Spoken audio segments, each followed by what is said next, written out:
Hello students, we will discuss the problems on real numbers which was given to you in the last class. Okay, so first question is the decimal representation of 71 upon 150 is option A, a terminating decimal, option B, a non-terminating and repeating decimal, option C, a non-terminating and non-repeating decimal, and option D, none of these.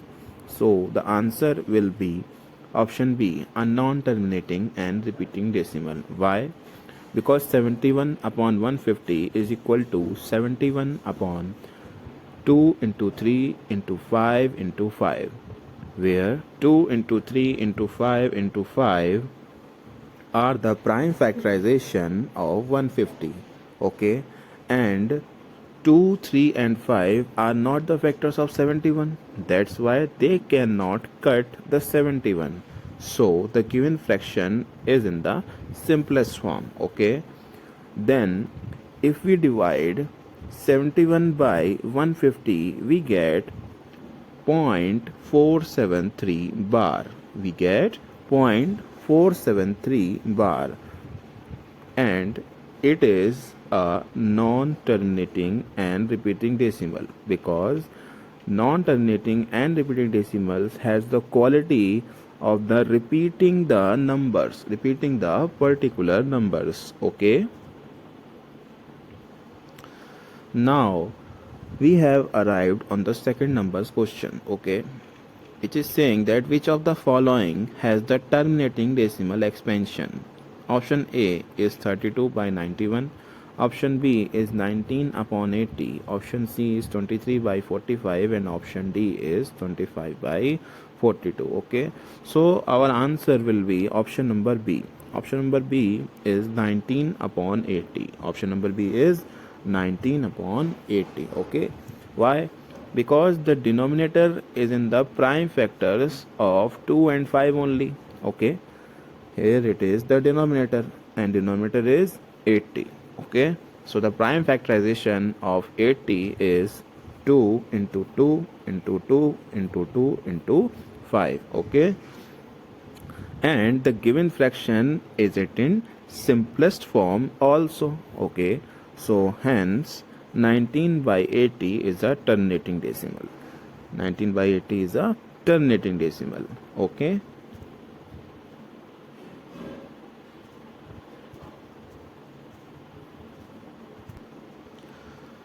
so we have reached in a scenario of the question number 3, which is given that 0.68, 0.686868 and 0.737373 is equal to what? Okay, so ultimately we have 68 bar and 0.73 bar. Okay, we should have to add it.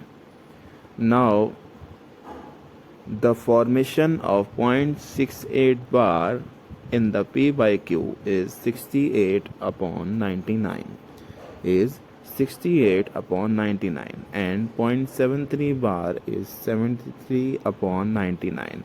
We can add them and we get 141 upon 99. Okay, and then we simplify this and say that 141 upon 99, then we can say it a 1.42 bar. Okay, and 1.42 bar means 1.4242 and so on, and which is in the form of the option B.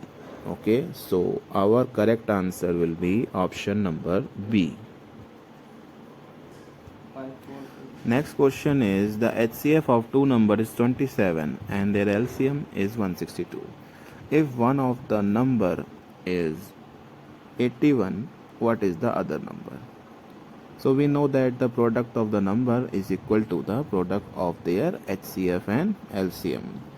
We have read the formula of A into B is equal to LCM into HCF. LCM into HCF. Then let the other number is x. Let the other number is x. Then 81 into x is equal to 27 into 162. Then we can say x is equal to 27 into 162 divided by 81. And we have reached that x is equal to 54. X is equal to 54 is the correct answers. Okay. So question number 5 is saying which of the following numbers are irrational. Option A is under root 2, B is cube root of 6, C is 3.14287, option D is 2.33333 and so on, and option E is pi. We have already know that the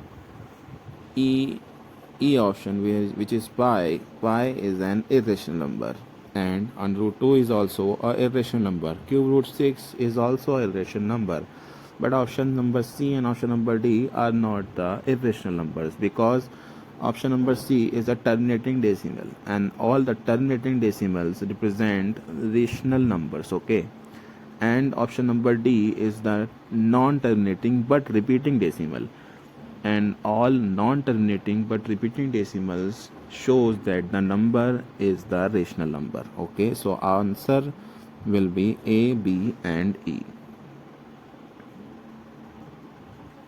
So here is the question number 6. Give an example of two irrational numbers whose sum is a rational number.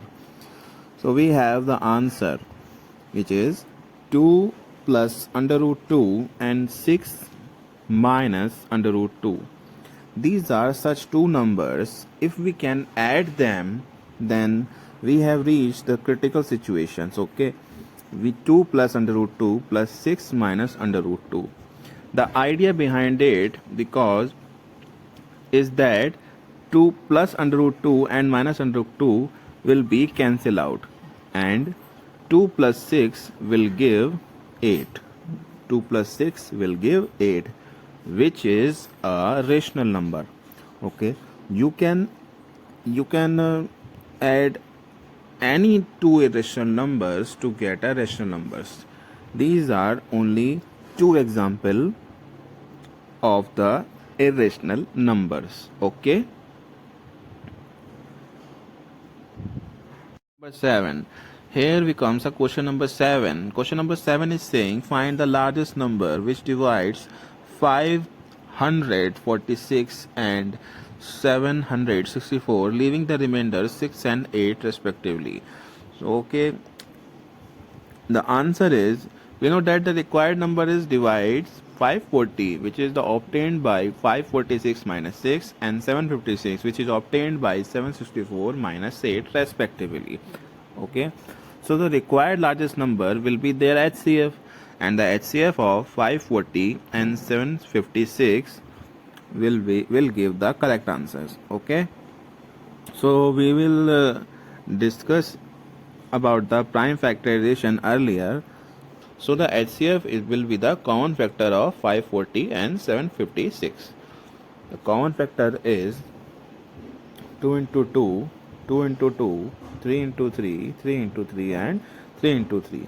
So we have 2 2's and 3 3's. Okay, if we multiply them, then we can get our answer, which is 108. So 108 is the largest number, or we can say the 108 is the number by which we can divide our numbers 546 and 764, which will leave the remainder 6 and 8 respectively. Okay.